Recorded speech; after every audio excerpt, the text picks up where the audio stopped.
quer você todinho para Ele. Amém? Deus quer você inteiro para Ele. E Ele tem uma palavra para o seu coração. E eu quero que você abra comigo aí. No Salmo de número 133. Salmo muito conhecido, muito ministrado, muito lido, muito declarado. Mas eu quero compartilhar algo com você nessa noite. Eu não tenho muito tempo hoje. O tempo está curto. Mas eu vou acelerar aqui. Salmo 133 diz assim: ó quão bom e quão suave é que os irmãos vivam em união. É como óleo precioso sobre a cabeça, que desce sobre a barba de Arão, que desce a orla das suas vestes. É como o orvalho do Hermon, e como que desce sobre os montes de Sião. Porque ali o Senhor ordena a bênção e a vida para sempre. Querido, esse é um salmo lindo, precioso e de uma profundidade extraordinária sobre aquilo que está no coração de Deus de expectativa. Pela forma como nós, como igreja, nos movemos. Há uma expectativa no coração de Deus em relação a nós como família de Deus. É por isso que o texto ele diz que é bom e agradável, é bom e suave que os irmãos vivam em união. Então não se trata de qualquer outro tipo de relação aqui, senão uma relação de família.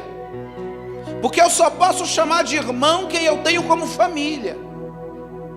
Apesar de que no meio evangélico isso se tornou meio que corriqueiro. Qualquer pessoa que você encontra, você sabe que é crente, falou a paz do seu irmão. Mas na verdade essa palavra irmão tem a ver com relacionamento familiar. Tem a ver com intimidade, tem a ver com envolvimento. E aqui esse texto, ele narra, ele traz uma revelação de um ambiente onde o óleo é derramado. Porque o texto diz que é bom e agradável os irmãos estarem unidos, porque ali é como óleo precioso sobre a cabeça, que desce escorrendo pela barba e vai tomando as vestes de Arão até a orla das suas vestimentas. E quem é Arão? Arão é a representação do sumo sacerdote, daquele que foi ungido, separado como sacerdote diante de Deus. Então na verdade esse óleo que é derramado é o Espírito. É o Espírito Santo, é o próprio Deus que se derrama no ambiente. Então onde os irmãos estão unidos, o próprio Deus se derrama no ambiente. Onde os irmãos estão unidos, o próprio Espírito Santo ele é derramado como um óleo sobre a cabeça do sacerdote. E ali vai dizer ainda que o orvalho é como o orvalho do Hermon, que desce sobre os montes de Sião. E aí eu fui verificar essa questão. O orvalho do Hermon. O Hermon é um monte que tem lá em Jerusalém, que tem lá em Israel. É um monte muito alto que, devido à altitude dele, ele a maior parte do tempo ele está coberto de gelo.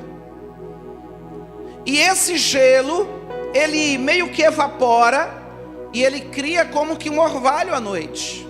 Não é um orvalho como a gente está acostumado, que vem das nuvens, do céu.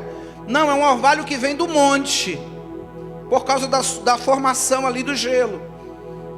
E os montes de Sião são montes que estão abaixo do Hermon. É como se o Hermon tivesse mais alto e os montes de Sião um pouco mais baixo. Então aquele gelo que evapora cria um orvalho que é derramado sobre os montes de Sião lá embaixo.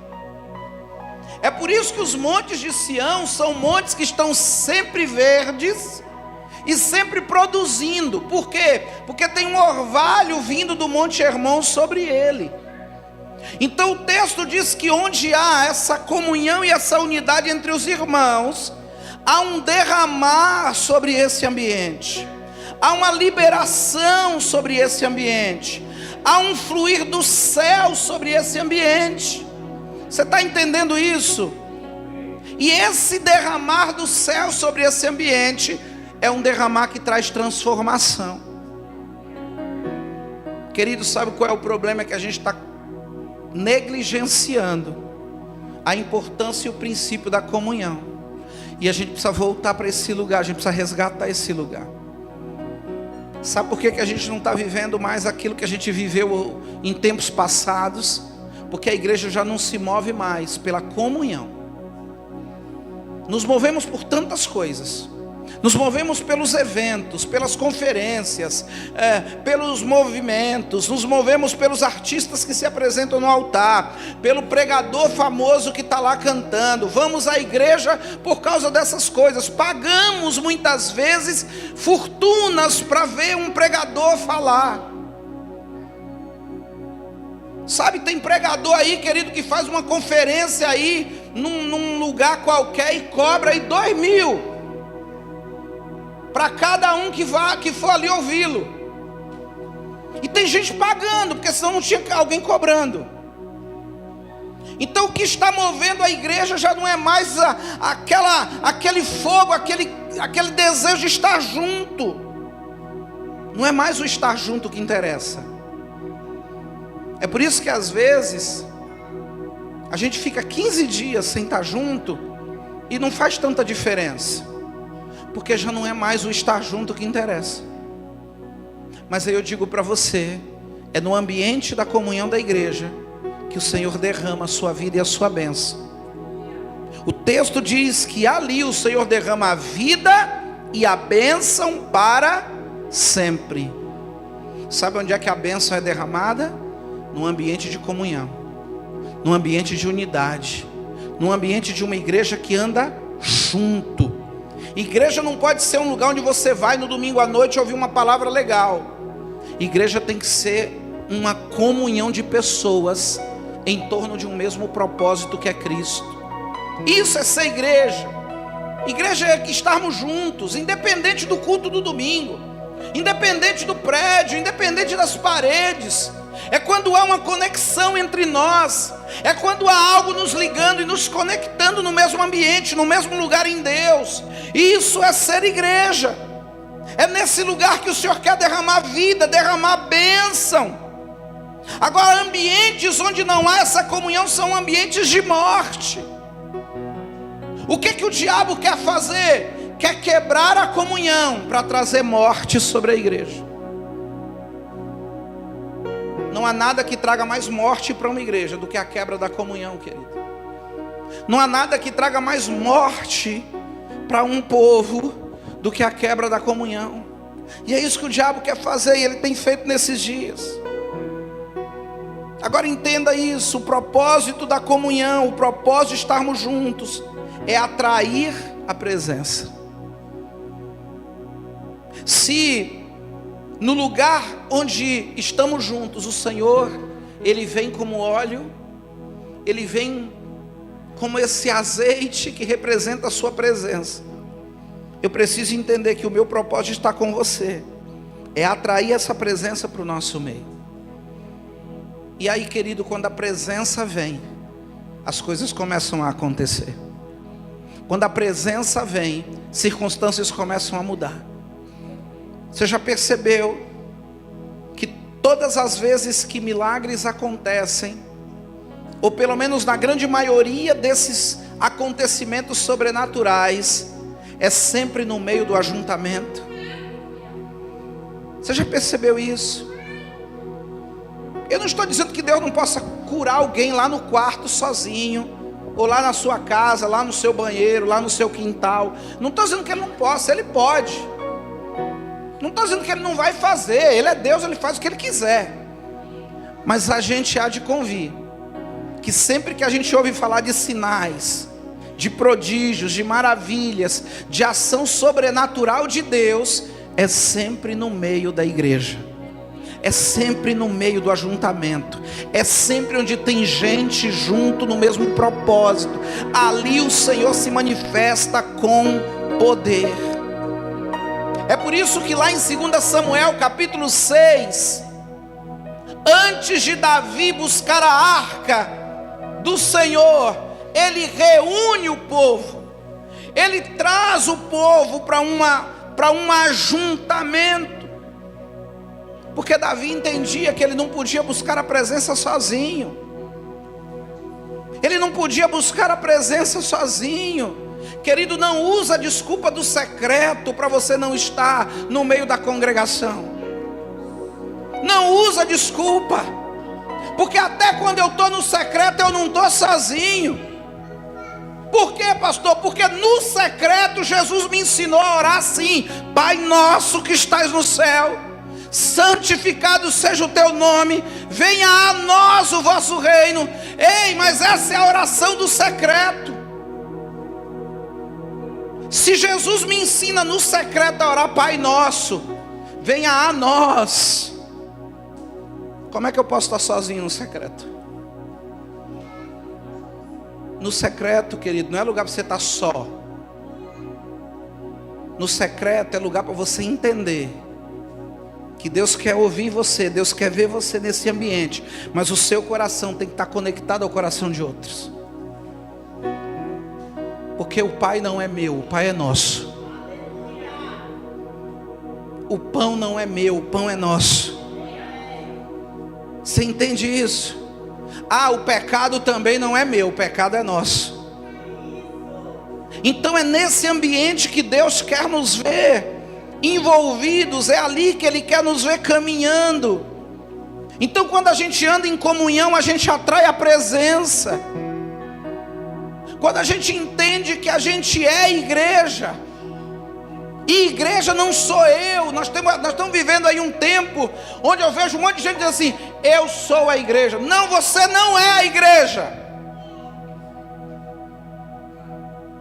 Eu já vi gente usando camiseta, usando boné escrito: eu sou a igreja. Não, você não é a igreja. Porque igreja precisa de pelo menos 2 para ser igreja. Você sozinho não é igreja.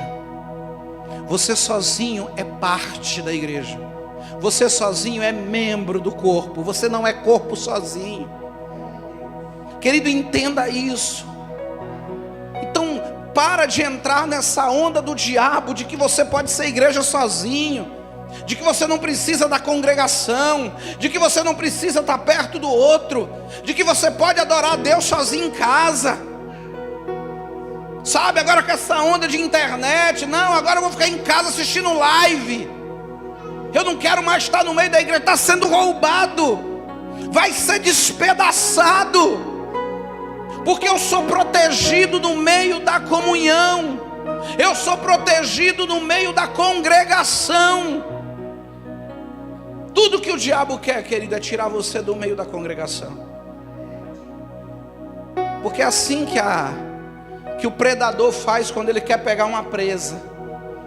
Você já viu que na floresta a maioria dos animais andam em bando. Mas quando um predador quer pegar um daqueles animais, a primeira coisa que ele faz é preparar artimanhas para separar do bando um deles. E quando separa, o ataca. E é isso que o diabo tem feito. Ele tem levantado um monte de situação para separar você do corpo, para separar você da igreja, para tirar você da congregação. E às vezes está usando o seu orgulho para isso, dizendo para você: não, você pode ser igreja sozinho. Você não precisa ir para a igreja, você não precisa congregar, você não precisa estar lá domingo à noite para ser igreja. Você pode adorar em casa, põe um louvor lá e vai adorar. Você pode adorar em casa a hora que você quiser, mas você não pode perder a consciência e o entendimento de que você tem que estar ligado ao corpo, de que você tem que estar conectado ao seu irmão. Abre a sua Bíblia comigo aí, vamos lá em Atos capítulo 2, que foi o texto que eu ministrei na palavra do mês. E eu quero rapidamente compartilhar isso aqui com você. Atos capítulo 2, a partir do verso 42, de novo, nós vamos ler de novo o que lemos. Diz assim: perseveravam na doutrina dos apóstolos, e na comunhão, e no partir do pão, e nas orações.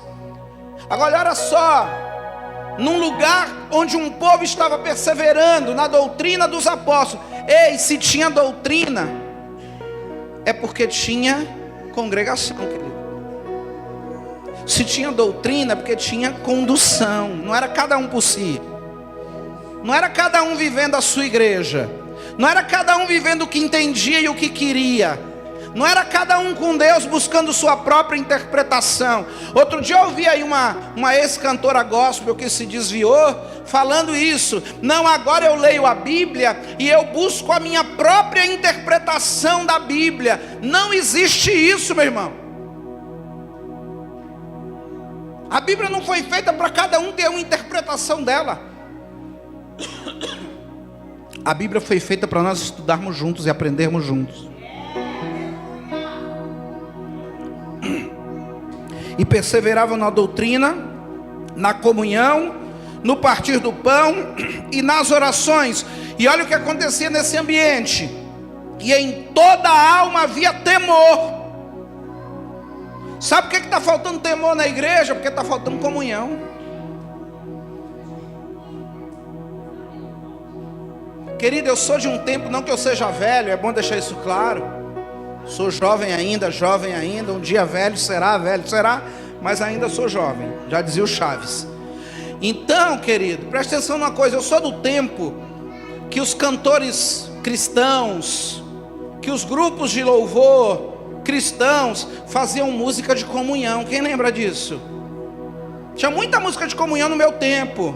Meu irmão, entre nós há uma aliança de sangue, de morte, vida e cruz. E havia outras, né?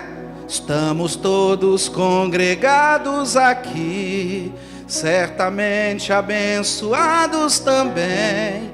Havia muitas músicas de comunhão. Esse mês a palavra é comunhão. A gente não consegue achar um louvor sobre comunhão para cantar. Você entende isso? Se a gente quiser cantar louvor de comunhão, tem que buscar as velhas. Porque ninguém escreve mais louvor de comunhão. Por quê, pastor? Porque a igreja está perdendo a visão da comunhão. A igreja está perdendo a visão do estar junto. Cara, como a gente cantava, como a gente adorava. Canta para o seu irmão, fala para ele, canta para ele. Sabe aquele movimento gostoso na igreja, no final de culto, todo mundo se abraçando, dando as mãos, cantando junto, sabe? Eu sei que foi pago um alto preço, para que contigo eu seja um, meu irmão. Querido, cadê? Por que isso se perdeu? Porque o diabo está nos levando para um lugar onde a gente não anda mais em comunhão. E porque não tem comunhão, perde-se o temor. Onde não tem comunhão, perde-se o temor. E o texto continua dizendo: e muitas maravilhas e sinais se faziam por meio dos apóstolos. Ei! Onde há essa perseverança na comunhão, não é só o temor, mas é também os sinais e as maravilhas que se manifestam. Quer ver sinais? Quer ver milagre? Quer ver maravilha? Quer ver Deus operando sobrenaturalmente? Precisamos voltar para o ambiente de comunhão. Querido, cadê os milagres? Eu vejo aí um monte de conferencista, eu vejo aí um monte de pregador hoje fazendo suas conferências, mas cadê os milagres? Cadê os milagres? Cadê as operações sobrenaturais? Cadê o cego enxergando? Cadê o coxo andando? Cadê aquela pessoa vomitando câncer? Cadê a cura acontecendo no meio? Por que não acontece mais? Porque nós não estamos mais vivendo num ambiente de comunhão. Deus se move na comunhão dos seus filhos. Deus se manifesta na comunhão dos seus filhos. Guarda isso no teu coração. Ambiente de comunhão há cura. Ambiente de comunhão há manifestações do poder de Deus. Por quê? Porque Deus tem prazer em estar no meio dos seus filhos. A Bíblia diz que Deus habita no meio dos louvores do seu povo. Não é no meio do meu louvor na minha casa, não é no meio do meu louvor sozinho no meu canto, é no meio dos louvores do seu povo. Quando nós estamos reunidos adorando, quando nós estamos reunidos louvando ao Senhor, a Bíblia diz que Deus habita, Deus vem. E quando Ele vem, querida, é impossível não ter cura, é impossível não ter milagre, é impossível não ter sinais e prodígios. O diabo, ele é inimigo da comunhão, porque ele sabe que quando a gente está unido, a gente atrai o céu. É por isso que eu fiz questão de estar aqui hoje. Eu fiz questão de estar aqui. Eu passei a noite com dor. Passei a noite com dor, querido. Eu podia hoje ter ligado para alguém e disse: ó, não tenho condição de ir para a igreja, põe alguém aí para ministrar ceia. O máximo que eu fiz foi pedir ajuda no louvor, que além de tudo eu estava escalado para o louvor também. Falei: vou ministrar louvor, vou ministrar a palavra, e a ceia, quando terminar o culto, pode me levar para o UPA. Então pedi ajuda, pastor Ricardo. Não, pastor, eu ministro louvor, e glória a Deus por isso, mas eu fiz questão de estar aqui. Por quê? Porque onde há unidade, onde há comunhão, o céu é atraído. E onde o céu é atraído, querido, há manifestações de cura, de milagre. Eu quero viver milagre, eu quero viver o sobrenatural de Deus. Aleluia. E aí, quando eu olho para essa igreja de Atos, eu vejo uma igreja que me ensina que comunhão e espiritualidade caminham juntas. A gente é que fez questão de separar as duas coisas, porque a gente às vezes acha que estar em comunhão não é algo espiritual. Juntar com alguns irmãos da igreja para comer uma pizza não é espiritual. Juntar os irmãos da igreja para tomar um café não é espiritual. A gente é que criou essa distância entre aquilo que é totalmente espiritual. Por quê?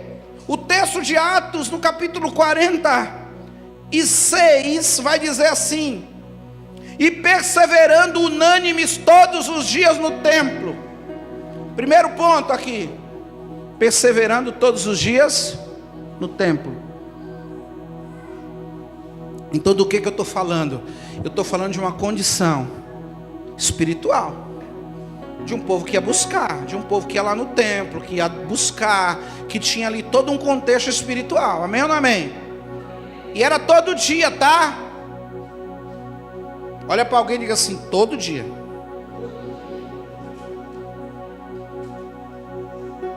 Era todo dia. Unânimes, diz o texto. Unânime, sabe o que é unânime? Unânime é, não faltava ninguém. Tinha reunião no templo, não faltava um. Era unânime. Hoje qualquer coisa a gente não quer estar junto.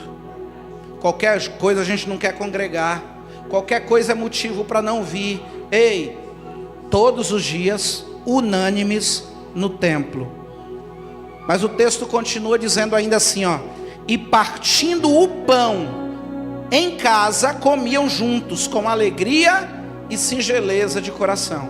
Não bastava estarem todos os dias no templo, eles ainda arrumavam tempo para estarem juntos em casa comendo pão. Será que eu tenho alguma coisa para aprender com essa igreja? Será que eu tenho alguma coisa para aprender com essa igreja? Eles não abriam mão de estarem juntos diante de Deus, espiritualmente falando, na liturgia, no envolvimento de culto, mas eles também não abriam mão de estarem juntos em casa comendo pão. Talvez hoje a gente não vá comer pão, mas pode comer uma pizza. Será que a gente precisa aprender alguma coisa com essa igreja? Será que a gente começa a entender por que a gente não vive mais as coisas que esse povo viveu? E eu não estou falando de uma igreja de 60, 70 pessoas. Eu estou falando de 3.000. Eu não estou falando de uma igreja de 70 pessoas, Lu. Eu estou falando de uma igreja de 3.000 almas que se converteram num dia. E se você for para o capítulo 4, capítulo 5, você vai ver essa igreja crescendo. 5.000 pessoas que viviam nessa comunhão. É óbvio, querido, que quando eu olho para a questão cultural, para a questão da época, eu tenho todas essas questões que levar em conta aqui. É óbvio que eu não quero aqui que você entenda que a partir de hoje nós vamos ter que estar todo dia no templo, e eu ainda vou ter que ir lá para a sua casa e você para a minha comer pão. É óbvio que a gente não tem culturalmente condição, estrutura para viver isso. Mas eu preciso entender que todos os dias eu preciso estar conectado a você, ligado a você, com você, compartilhando com você, e quando possível, comendo pão com você. E quando possível, na tua casa e você na minha, e a gente comendo pão com singeleza de coração e alegria. E no templo, perseverando, adorando juntos diante do Senhor. Esse é o movimento da igreja, para esse lugar que a gente precisa voltar como igreja. Essa igreja me ensina que eu preciso discernir essa revelação, que eu preciso entender que a igreja que vai impactar a sociedade não é a igreja do culto de domingo, é a igreja da comunhão da segunda, da terça, da quarta, da quinta, da sexta, do sábado. Porque o texto também vai dizer no versículo 47, louvando a Deus e caindo na graça do povo, todos os dias acrescentava o Senhor à igreja aqueles que haviam de se salvar. Aquela igreja, por meio do seu comportamento, por meio da sua comunhão, por meio dos relacionamentos, por meio do estarem juntos, aquela igreja ia caindo na graça do povo. Sabe o que é caindo na graça? O povo começava a olhar para a igreja e falava assim: cara, como aquele povo é legal, como aquele povo é diferente. Chamava a atenção da sociedade em volta. E a partir de chamar essa atenção, a Bíblia diz que o próprio Deus ia trazendo para a igreja aqueles que haviam de ser salvos. Uma igreja que se movimentava na comunhão e impactava a sociedade através dos relacionamentos que viviam. Então, querido, o método bíblico para o crescimento da igreja já foi estabelecido em Atos. Qual é o método bíblico para que a igreja cresça, pastor? É a maneira como seus membros se relacionam. O que faz a igreja crescer, pastor? É os eventos, são as redes sociais, são as estratégias de evangelismo. Tudo isso pode ser válido, mas o que faz a igreja crescer é a maneira como seus membros se relacionam. Quer ver a igreja crescer? Investe em comunhão. Quer ver a igreja crescer? Começa a abrir mão do eu e assume o nós. É isso que faz a igreja crescer. É isso que vai desenvolver a igreja. É por isso que o inferno investe tão pesado para destruir relacionamento da igreja. Por que você acha que ele investe tão pesado? Para que você não tenha comunhão com esse irmão que está do seu lado, para que você não se relacione com ele. Por que ele investe tão pesado? Para você não ir com a cara dele, para acontecer alguma coisa, daqui a pouco você está de bico. Porque ele sabe o poder que tem a comunhão, querido. Por isso que ele investe pesado contra os relacionamentos. É somente por meio da comunhão que a igreja vai crescer no padrão de Deus. E uma igreja que se move nesse ambiente relacional e que investe na comunhão, é essa igreja que vai crescer. Eu não estou falando da igreja que incha. Eu não estou falando da igreja que traz um monte de gente para dentro do templo só para sair na foto lá no Instagram. Não estou falando disso. Eu estou falando de crescimento.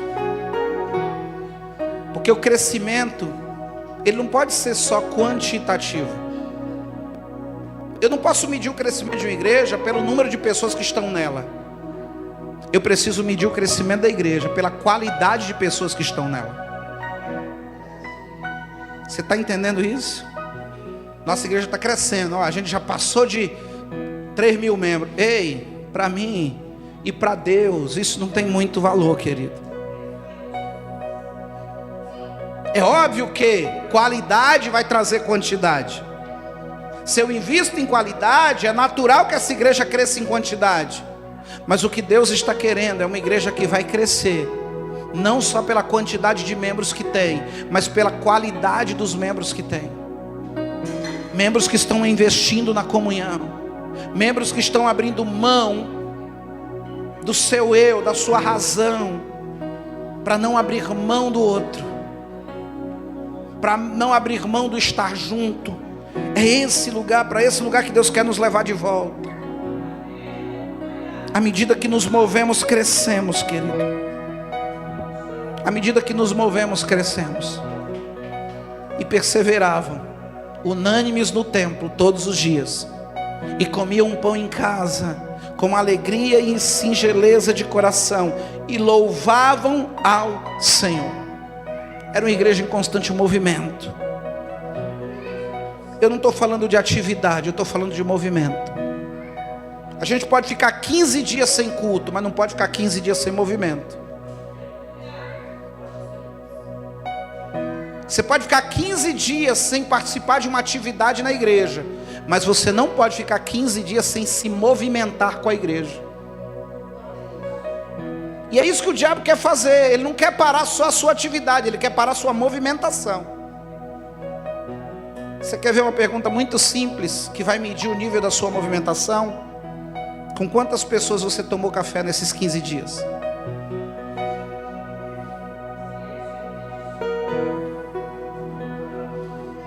Com quantos irmãos da igreja você esteve nesses 15 dias?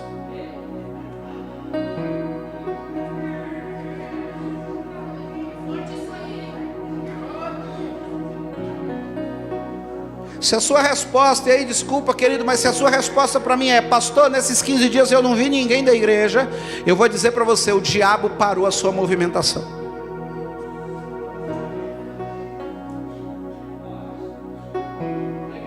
Porque essa igreja não tem a ver com o culto de domingo.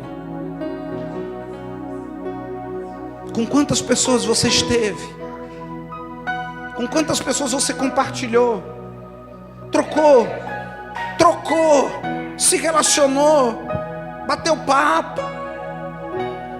Estou falando dos seus irmãos na igreja, querido. Vamos ser local agora, tá bom? Vamos olhar local. Você pode dizer assim: não pastor, mas eu falei com fulano que é meu amigo, eu fui na casa do outro lá.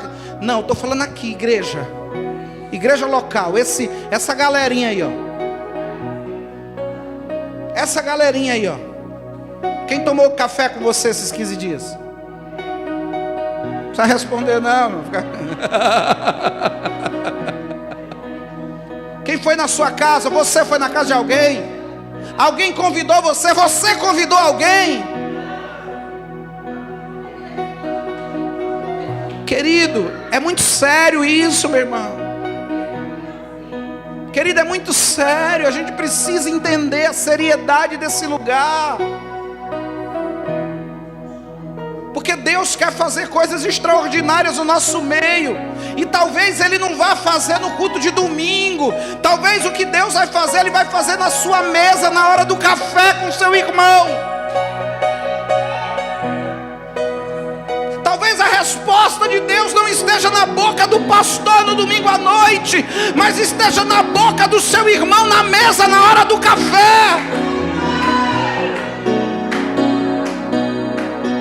É isso que a gente precisa entender.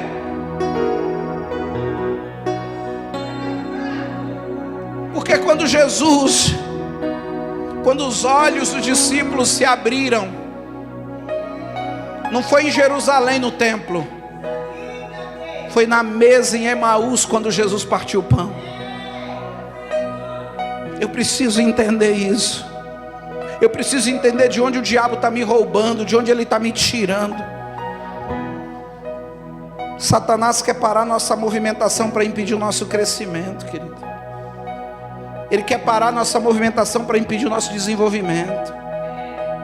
E aí deixa eu te dizer uma coisa para encerrar. Você só cresce no outro, meu irmão. Você só cresce no outro. Eu não cresço sozinho, querido. Eu preciso do outro para crescer. Eu preciso do outro para amadurecer. Eu preciso do outro para me desenvolver. Mas o que o diabo está fazendo? Isso não é algo que ele está fazendo só na igreja. Ele está fazendo na sociedade como um todo. Ele está nos isolando cada dia mais. Ele está nos isolando. Ele está enchendo você de coisa para fazer, para você não ter tempo de mesa. Ele está enchendo você de tarefa, para você não conseguir sentar nem com a sua família.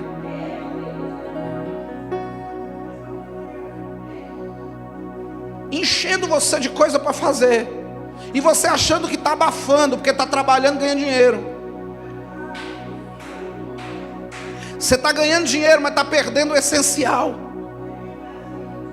Tem gente que já está dizendo assim: eu não vou para o seminário de família porque eu preciso trabalhar. Aí depois tem a cara de pau de dizer que a família é prioridade.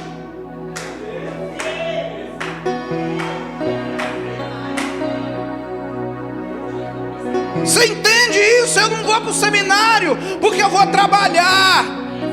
Mas aí quando pergunta qual é a sua... Não, minha família. Cara de pau. Você entende isso? Querido, em nome de Jesus, põe a mão na tua consciência. Põe a mão na consciência. Olha o que você está fazendo da sua vida. Olha o que você está fazendo com a tua casa. Olha o que você está fazendo com os teus filhos. Aí eu vejo um cara aí, ó, que morreu ontem, Silvio Santos. E a filha dele numa entrevista dizendo assim, ó: era lei na nossa casa. Todo dia, 7h30 da noite, a gente tinha que estar na mesa.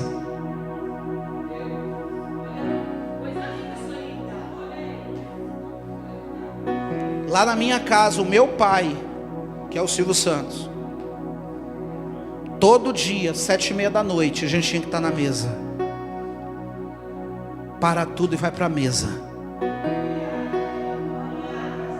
Aí, se o Silvio Santos podia parar tudo e ir para a mesa com a família, você vai dizer para mim que não pode?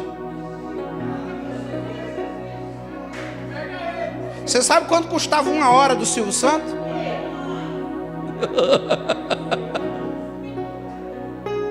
Comparado com a minha hora e com a tua hora, meu irmão. Mas ele parava para estar com a família na mesa. E você? Como é que está o ambiente de comunhão na tua casa? Porque eu não posso viver comunhão com a igreja se eu não sei viver comunhão com a minha casa. Ah, eu não vou me dar bem com ninguém se eu não me dou bem com os que moram comigo. Cara, se os meus filhos não me suportam, quem vai me suportar?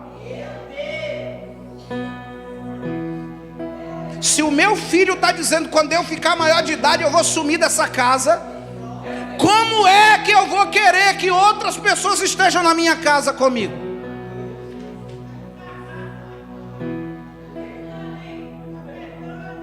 Ei, querido, isso é muito sério. Acorda. Acorda. Você vai cear daqui a pouco. Como que você vai cear? Se você não consegue entender e discernir o corpo. É por isso que a Bíblia diz assim, ó: muitos há que já morreram, outros estão enfermos, porque não estão discernindo o corpo de Cristo. Estão comendo indignamente. Comer indignamente não é comer porque você pecou essa semana, você não pode comer do pão, não é isso. Comer indignamente é comer sem ter entendimento do corpo. O que é corpo? O que nos torna corpo? Efésios 4,16. Põe no telão aqui para eu fechar. Eu vou até desligar o tablet. Efésios 4,16. Põe no telão, filho, por favor.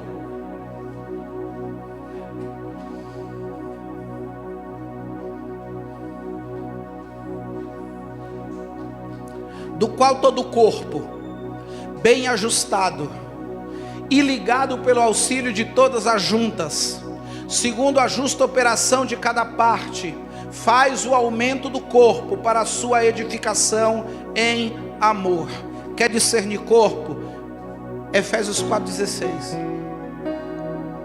Você quer tomar ceia com discernimento do que é o corpo?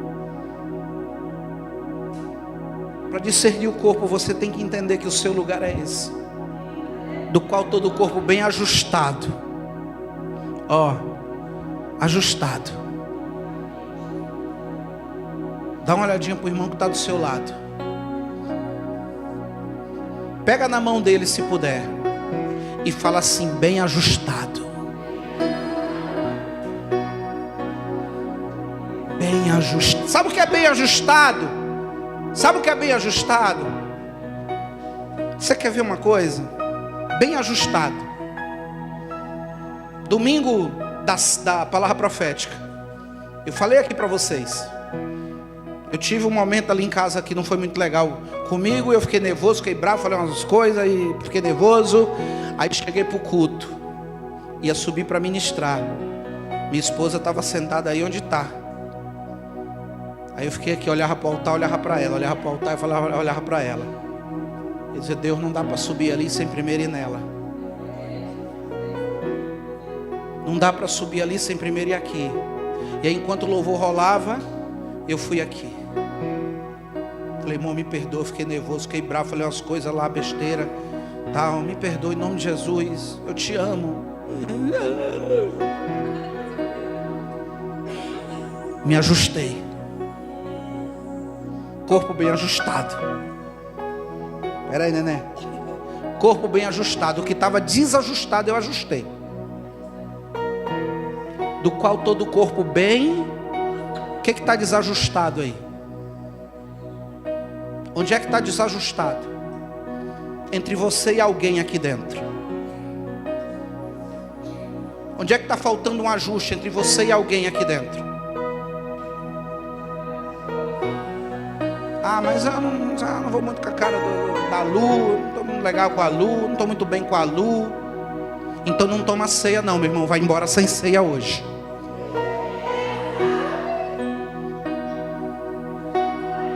Se você olhar para esse grupo que está aqui e você não estiver bem ajustado, eu te aconselho a ir para casa sem ceia.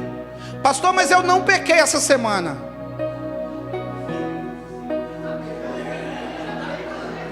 Eu posso tomar ceia porque eu não pequei, mas eu não quero me ajustar com a Lu. Não tem a ver com o quanto você pecou, tem a ver com o quanto você está ajustado com o corpo. Você entende? Cadê o texto? Deixa lá, filho. Do qual todo o corpo bem ajustado e ligado. Não é só ajustado, é ligado. Não é só dizer assim: Lu, eu estava com um problema com você, mas eu quero que me arrumar com você, me perdoa, te perdoa, amém, glória a Deus. Agora segue tua vida que eu segue a minha. Não. Bem ajustado e ligado. Não é só bem ajustado, tem que estar ligado. O que está quebrado tem que ser reconectado. O que está quebrado tem que ser restaurado. Está entendendo isso, sim ou não? É isso, é simples assim. Segundo a justa operação de cada parte. Uau, que legal. Porque é mão dupla, é indo e vindo. É aqui, ó. Cada parte vai fazer o seu. Se eu tenho que descer para te pedir perdão, você também desce para me perdoar. Porque senão eu vou tomar ceia, você não. Eu te pedi perdão, você não quer me perdoar? Então o problema agora está com você. Porque agora é segunda a justa operação de cada parte. Eu estou fazendo a minha. Ricardinho, eu estava chateado com você, filho. Quero te pedir... Não, brincadeira. Quero te pedir perdão e tal. Ah, mas eu não quero te perdoar. Problema seu. Eu fiz o meu. Quem está entendendo isso? Amém ou não amém? Aí o que vai acontecer? o aumento do corpo para a sua edificação e amor. Aí, pronto. Deus vai começar a se mover para o corpo crescer. Porque o que estava desajustado agora está ajustado. O que estava desalinhado está alinhado. E o que estava desligado agora está ligado. Então a coisa vai acontecer. Quem está entendendo isso? Ah, meu irmão, não se trata só de um pedaço de pão. Não se trata só de um cálice de suco. Se trata de entender que Deus está me chamando para esse lugar. Ah, pastor, mas eu tenho dificuldade de lidar com o jeito do fulano. Querida, eu tenho dificuldade de lidar até com a minha mulher em casa.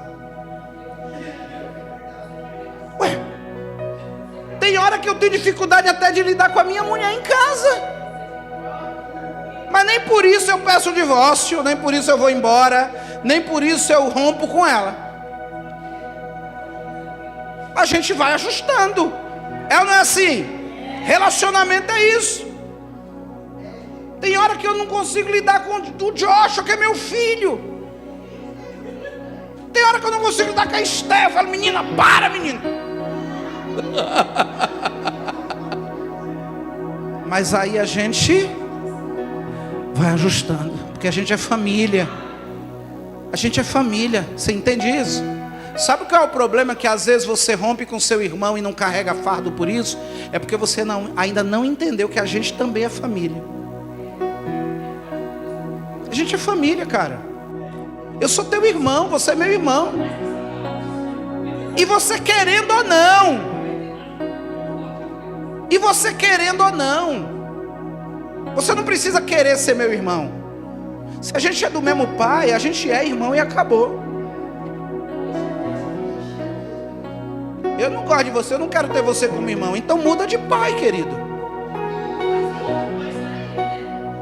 Porque o meu pai, ó, te amo, papai. Você não quer ser meu irmão, vai ter que buscar outro pai, querido. Porque esse pai aqui é meu. Tá entendendo? É isso. Família é isso.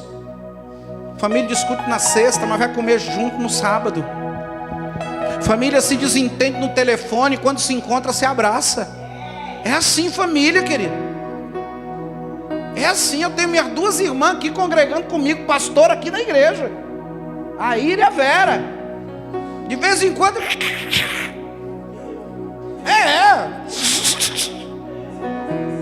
mas daqui a pouco a gente já está lá. Oi, não sei o que, vamos comer um negócio, vamos. Acabou, querido, a gente é família. Agora você fica levando as coisas pro coração, meu irmão. Mais com a Ira do que a Vera. Aí você fica levando a coisa pro coração, porque meu irmão fez isso, porque não sei o que, eu não vou mais naquela igreja, eu não vou mais congregar ali. Você não entendeu ainda o que é ser família. A gente não muda de família porque brigou com o irmão. Entende isso? Então olha para alguém que está do seu lado. Olha para essa pessoa do lado e diga para ela assim: como é bom ser família com você.